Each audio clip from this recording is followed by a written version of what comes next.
ఇక వివరాల్లోకి వెళ్తే మనం ఎప్పుడైనా ట్రాఫిక్లో ఇరుక్కుపోతే ఏం చేస్తాం? ఆలస్యం అవుతుందని సణుగుతూ అక్కడి నుంచి తప్పించుకునేందుకు వేరే రూట్ ఉందేమో అని వెతుకుతాం. కొందరైతే ఎటు వెళ్ళలేని పరిస్థితుల్లో అక్కడే ఉండి చిరాకు పడుతూ ఉంటారు.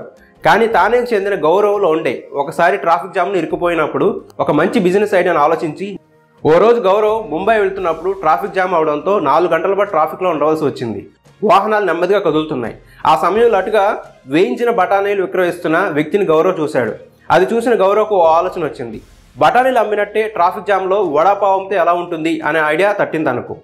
అనుకున్నదే తడవుగా తాను చేసిన ఉద్యోగానికి రాజీనామా చేసి 2019 జూలైలో ట్రాఫిక్ వడాపావ్ బిజినెస్ను ప్రారంభించాడు. నాణ్యతే కాకుండా ఫ్రెష్గా టేస్టీగా ఉండే వడాపావ్ ప్యాకెట్స్తో పాటు ఒక చిన్న వాటర్ బాటిల్ కూడా దానికి జత చేసి అమ్మడం ప్రారంభించాడు. వడాపావ్ ప్యాకెట్ ధరకు 20 రూపాయలు నిర్ణయించి ట్రాఫిక్ రద్దీగా ఎక్కువగా ఉండే సాయంకాల సమయంలో 5 గంటల నుండి 10 గంటల మధ్య వడాపావ్ను విక్రయించడం ద్వారా నెలకు 2 లక్షల రూపాయలు సంపాదిస్తున్నాడు. 2009లో నేను పిజ్జా డెలివరీ బాయ్గా పనిచేసేవాడిని. సాయంత్రం 5:30 నుంచి 6 గంటలలోపు నా వర్క్ పూర్తయ్యేది. అప్పుడు అక్కడి నుంచి ఇంటికి రావడానికి 1 గంట సమయం పట్టేది. ఈ క్రమంలో ఎన్నోసార్లు ట్రాఫిక్లో ఇరుక్కుపోయేవాడిని. ఆ సమయంలో నాకు విపరీతంగా ఆకలి వేసేది. తినడానికి ఏమి ఉండేది కాదు. 10 ఏళ్ల తర్వాత 2019లో ట్రాఫిక్ వడాపావ్ పెట్టడానికి ఈ అనుభవం కూడా ఒక ప్రేరణ అని 30 ఏళ్ల గౌరవ్ చెప్పాడు. ఇంట్లో అమ్మ చేసిన వడాపావ్ చాలా రుచిగా ఉంటుంది. ఈ వడాపావ్ని ట్రాఫిక్ సిగ్నల్స్ వద్ద అమ్మితే క్లిక్ అవుతుంది అనిపించింది. అందుకే ఐడియా రాగానే ధైర్యంగా ముందుకు సాగానని గౌరవ్ చెప్పాడు.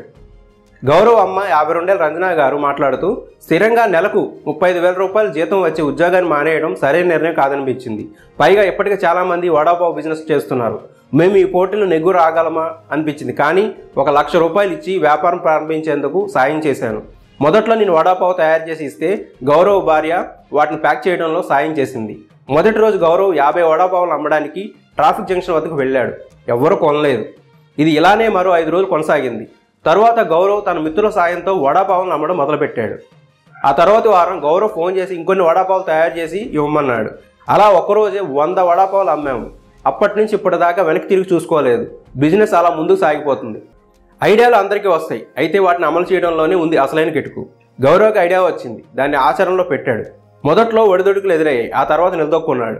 కాస్త వ్యాపారం పుంజుకున్నాక గౌరవ్ ఒక షాప్ను అద్దెకు తీసుకొని 6,000 వేతనంతో 8 మంది డెలివరీ బాయ్స్ నియమించుకున్నాడు. వీళ్ళంతా ఒక యూనిఫామ్ వేసుకుని వడాపావ్ను విక్రయిస్తున్నారు. సంకల్పం గట్టిదైతే సాధ్యం కానిది ఏదీ లేదని గౌరవ్ సక్సెస్ స్టోరీ మనకు చెప్పగానే చెబుతోంది. చూసారు కదా ఫ్రెండ్స్, గౌరవ్ వడాపావ్ బిజినెస్ స్టోరీని. ఈ వీడియో కనుక మీకు నచ్చినట్లయితే లైక్ చేయండి. అలానే గుడ్ అండ్ కామెంట్ సెక్షన్లో కామెంట్ చేయండి. ఇటువంటి మరిన్ని వీడియోస్ కోసం మన ఛానల్ను సబ్స్క్రైబ్ చేసుకోండి. బెల్ ఐకాన్ ప్రెస్ చేసి ఆల్ నోటిఫికేషన్ ఆన్ చేసుకోండి. మరిన్ని స్టోరీస్తో మళ్ళీ మీ ముందుకు వచ్చేంత వరకు బాయ్ ఫ్రెండ్స్.